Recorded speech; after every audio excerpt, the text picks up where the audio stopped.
은혜가 풍성하신 하나님께서 그리스도 안에서 주의 통치를 받으며 저희들이 살아갈 수 있게 하시니 감사드립니다. 여러도 주의 보호하심 속에 주의 뜻을 이루는 복된 하루가 되게 하여 주옵소서. 우리에게 주시는 말씀으로 우리가 주의 통치를 받을 수 있도록 은혜 내리워 주옵소서. 거룩하신 예수님 이름으로 기도드립니다. 아멘. 찬송가 210장입니다.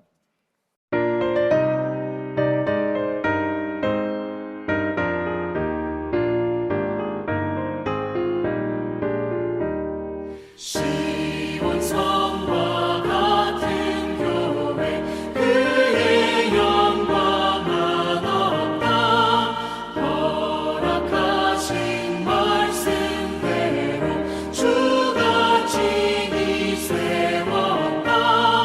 반석 위에 세운 교회 흔들 자가 누구랴. 모든 원수를 원사도 아무 근심 없도다.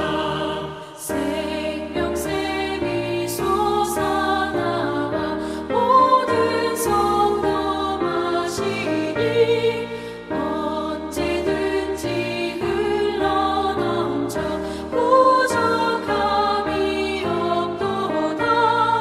이런 물이 흘러가니 목마를 자 누구랴. 주의 은혜 풍족하여 넘치고도 넘친다.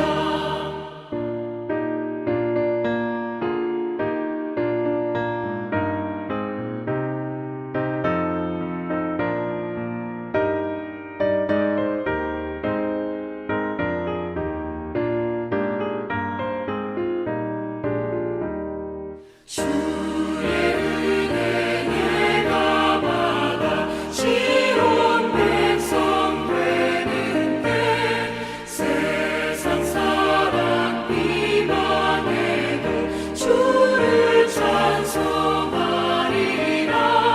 세상 얻는 모든 영광 아침 안개 같으나 주의 자녀 받을 복은 영원 무궁하도다. 아멘. 열왕기하 25장 8절부터 21절 말씀입니다. 열왕기하 25장 8절부터 21절 말씀입니다.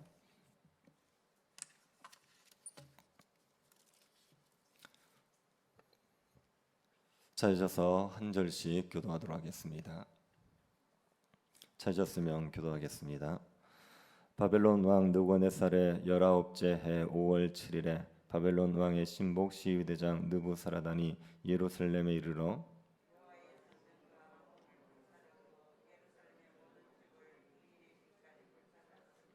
시위대장에게 속한 갈대아 온 군대가 예루살렘 주위에 성벽을 헐었으며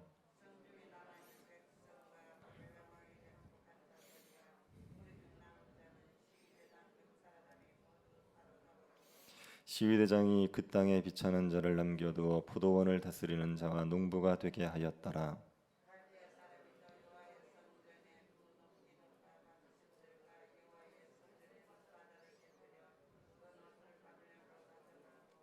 또 가마들과 부삽들과 부집게들과 숟가락들과 섬길 때에 쓰는 모든 녹그릇을 다 가져갔으며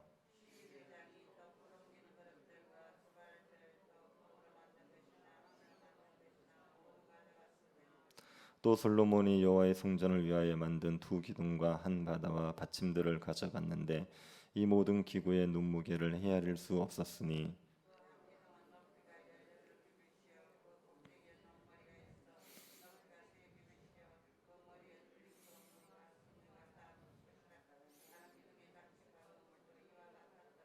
시위대장이 대제사장 스라야와 부제사장 스바냐와 성전 문지기 세 사람을 사로잡고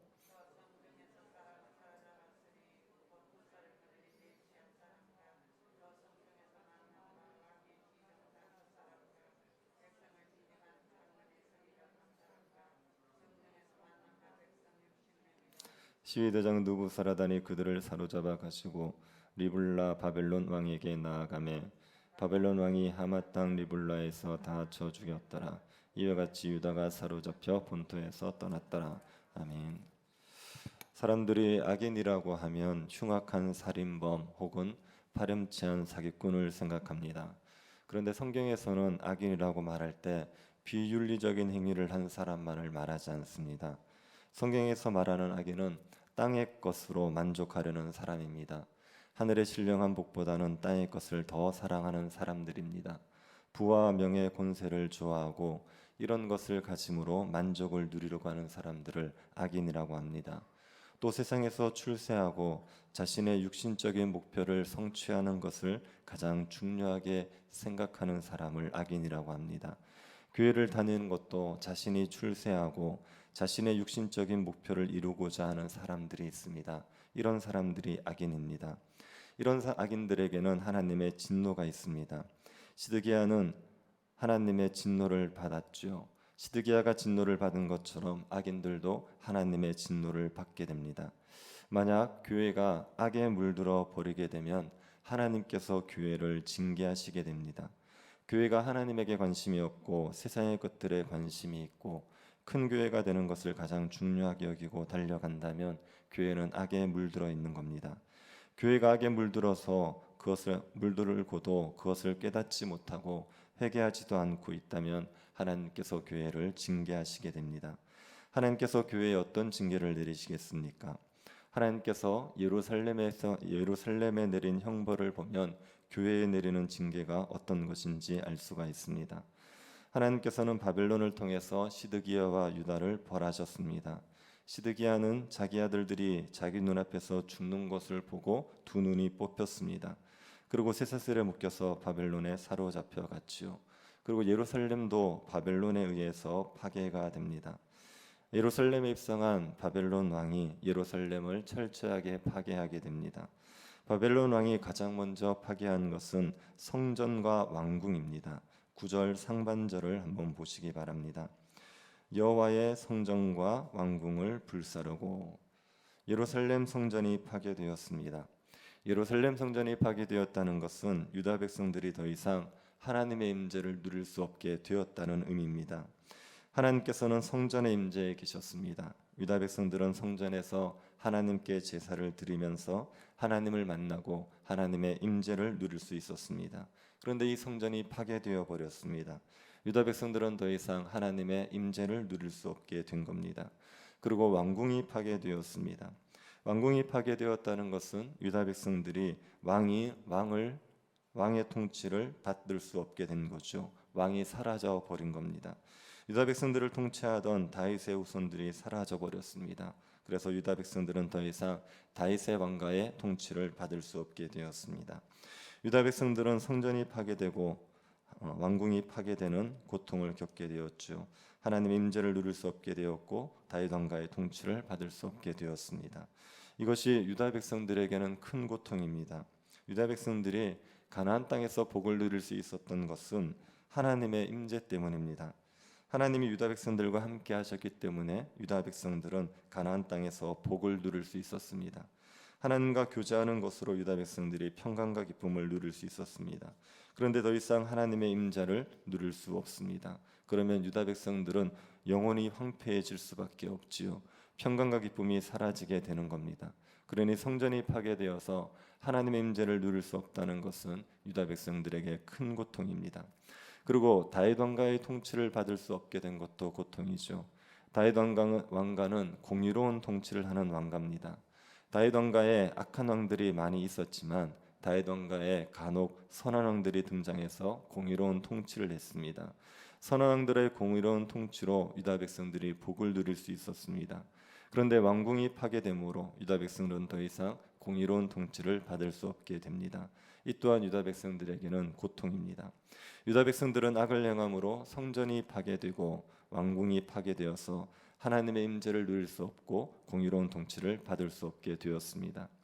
교회가 하나님 앞에서 악을 행하게 되면 하나님의 징계로 하나님의 임재가 사라지게 되고 예수 그리스도의 공의로운 통치를 받지 못하게 됩니다. 교회가 악에 물들면 교회에서 예배를 드려도 하나님의 임재를 누릴 수가 없습니다. 형식적인 예배를 드릴 수는 있지만 하나님의 임재가 있는 예배를 드리지 못합니다. 교회에서 성도들이 모여도 하나님의 임재를 누릴 수가 없습니다. 그러면 교회는 말할 수 없이 삭막해지게 됩니다. 그리고 교회가 예수 그리스도의 공의로운 통치를 받지 못합니다. 예수 그리스도께서는 말씀과 성령으로 교회를 통치하십니다. 그런데 그리스도께서 하시는 말씀을 교회가 들을 수 없고 성령의 역사를 교회가 경험할 수 없게 되는 겁니다. 그러면 교회는 자기 소견에 옳은 대로 행하는 사람들로 가득해지고 교회는 불의가 판을 치게 됩니다. 교회가 악을 행하면 하나님의 임재를 누리지 못하고 그리스도의 통치로 인한 복을 누리지를 못하는 겁니다. 또 교회가 악을 행하게 되면 교회에서 일꾼이 사라지고 교회 곳곳이 무너지게 됩니다. 바벨론 왕은 성전과 왕궁을 무너뜨리고 나서 귀인들의 집을 무너뜨렸습니다. 9절 하반절을 한번 보시기 바랍니다. 예루살렘의 모든 집을 귀인의 집까지 불살랐으며, 그리고 예루살렘 성벽도 무너뜨리죠. 10절입니다. 시위대장에게 속한 갈대아 온 군대가 예루살렘 주위의 성벽을 헐었으며, 그리고 예루살렘 백성들을 사로잡아 갑니다. 11절을 보십시오. 성중에 남아있는 백성과 바벨론 왕에게 항복한 자들과 무리 중 남은 자는 시위대장 느부사라단이 모두 사로잡아 가고, 그리고 나라의 관리들을 처형했습니다. 18절과 19절을 한번 보십시오. 시위대장이 대제사장 스라야와 부제사장 스바냐와 성정 문지기 세 사람을 사로잡고 또 성중에서 사람을 사로잡았으니 곧 군사를 거리는 네시 한 사람과 또 성중에서 만난 바 왕의 시종 5사람과 백성을 징집하는 장관의 서기관 1사람과 성중에서 만난 바 백성 60명이라. 바벨론 왕의 시위 대장이 대제사장 1명, 부제사장 1명, 성전 문지기 3명을 사로잡았습니다. 이들은 성전을 섬기던 사람들입니다. 그리고 네시 1명, 왕의 시종 5명, 서기관 1명을 사로잡았습니다. 이들은 왕궁에서 일하던 사람들입니다. 또 예루살렘 성에서 만난 60명을 사로잡죠. 이들은 나라의 관리들로 추정이 됩니다. 시위대장은 성전을 섬기던 사람, 왕궁에서 일하던 사람, 나라의 관리들을 사로잡았습니다. 그리고 이들을 림나에 있는 바벨론 왕에게 끌고 갑니다. 바벨론 왕이 이들을 어떻게 합니까? 21절 상반절을 한번 보시기 바랍니다. 바벨론 왕이 하맛 땅 림나에서 다 쳐 죽였더라.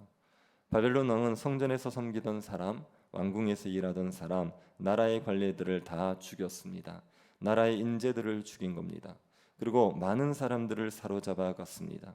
그래서 예루살렘에는 비천한 자만 남게 됩니다. 12절을 보시기 바랍니다. 시위대장이 그 땅에 비천한 자를 남겨두어 포도원을 다스리는 자와 농부가 되게 하였더라. 예루살렘에는 나라를 위해서 일할 수 있는 사람들이 다 사라지고 비천한 자만 남게 되었습니다.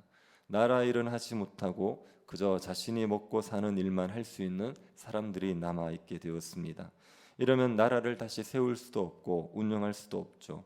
유다가 악을 행함으로 말미암아 나라의 귀인들이 모두 사라지고 말았습니다.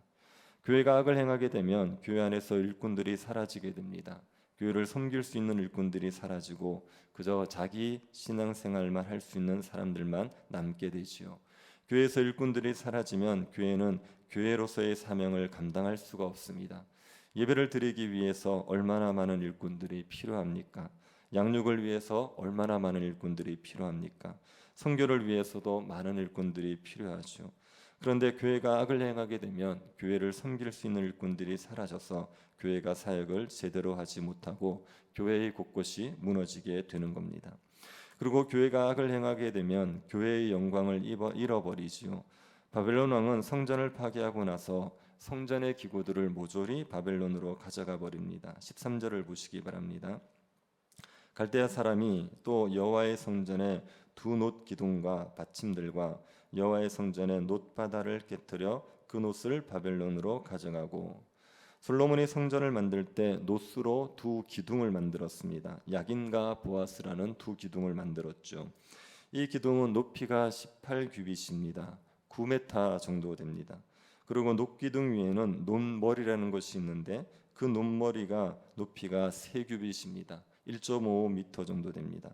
그러니 엄청나게 큰 놋기, 두 놋기둥이죠. 바벨론 왕이 그 기둥을 깨뜨리고 놋을 바벨론으로 가져갔습니다. 또 성전에 놋바다라는 것이 있습니다. 지름이 약 5m가 되는 큰 대야입니다. 이 놋바다도 깨뜨려서 그 놋을 바벨론으로 가지고 갔습니다. 그 외에도 금과 은으로 만든 많은 그릇을 가지고 갔습니다. 성전의 기구들이 부서지고 약탈되어서 솔로몬 성전의 영광이 사라졌습니다. 솔로몬 성전의 영광이 사라진 것은 솔로몬 시대의 영광이 사라진 겁니다. 유다가 악을 행함으로 말미암아 솔로몬 시대의 영광을 잃어버리고 말았습니다. 교회가 하나님의 말씀에 순종하면 교회는 영광을 누립니다. 하나님 나라의 복을 마음껏 누리게 됩니다. 그런데 교회가 악을 행하게 되면 영광을 잃어버리지요. 하나님 나라의 복을 누리지 못하게 됩니다. 교회 안에서 회심의 역사가 일어나고 성화 역사가 일어나고 기쁨과 평강을 누리는 게 하나님 나라 복을 누리는 겁니다. 그런데 교회가 악을 행하게 되면 이 하나님 나라 복이 사라지게 되는 거죠. 교회는 세상의 조롱과 손가락질을 당하게 되고 급기야 교회가 문을 닫고 술집에 팔리는 일들이 일어나게 되는 겁니다. 교회가 하나님 앞에서 악을 행하면 교회는 쇠락하고 맙니다. 우리 교회가 하나님 앞에서 악을 행함으로 수치와 고통을 당하는 그런 교회가 되지 않기를 바랍니다. 하나님 앞에서 거룩하게 행함으로 하나님의 임재의 복을 넘치도록 누리는 그런 교회가 될 수 있기를 바랍니다. 우리가 세상을 사랑하지 않고 하나님만 사랑하면 됩니다. 세상의 것들을 가지는 것을 목표로 삼지 말고 하늘의 신령한 복들을 사모하면서 살아가면 됩니다. 그러면 악에 물들지 않고 하나님이 주시는 하나님 나라의 복을 마음껏 누리는 교회가 될 수 있습니다. 하나님 외에 그 어떤 것도 귀히 여기지 않고 하나님을 가장 귀하게 여기고 하늘의 신령한 복들을 귀하게 여기는 교회가 되어서 하나님 나라의 복을 마음껏 누리며 살아갈 수 있게 되기를 간절히 바랍니다. 자비하신 하나님, 우리에게 은혜 주셔서 하나님 나라의 그 풍성한 복을 누리며 살아가게 하시니 감사드립니다. 교회가 하나님의 복을 귀하게 여기고 세상의 것보다 하나님을 더 사랑할 수 있는 교회가 되게 하여 주옵소서. 은혜 가운데서 하나님 나라의 복을 마음껏 누릴 수 있도록 우리의 영안을 밝혀 주옵소서. 걸어가신 예수님 이름으로 기도드립니다. 아멘. 하늘에 계신 우리 아버지여, 이름이 거룩히 여김을 받으시오며 나라의 임하옵시며 뜻이 하늘에서 이룬 것 같이 땅에서도 이루어지이다. 오늘날 우리에게 일용할 양식을 주옵시고 우리가 우리에게 죄 지은 자를 사하여 준 것 같이 우리 죄를 사하여 주옵시고 우리를 시험에 들게 하지 마옵시고 다만 악에서 구하옵소서. 대개 나라와 권세와 영광이 아버지께 영원히 있사옵나이다. 아멘. 주일학교 겨울 사역을 위해서 기도해 주시고 새해 교회당 건축 시공업체 선정을 위해서 기도해 주십시오. 그리고 병중에 있는 성도들을 위해서 기도해 주시고 코로나로 고통받고 있는 이 땅을 긍휼히 여겨 주시기를 기도해 주시고 개인적으로 기도하시기 바랍니다.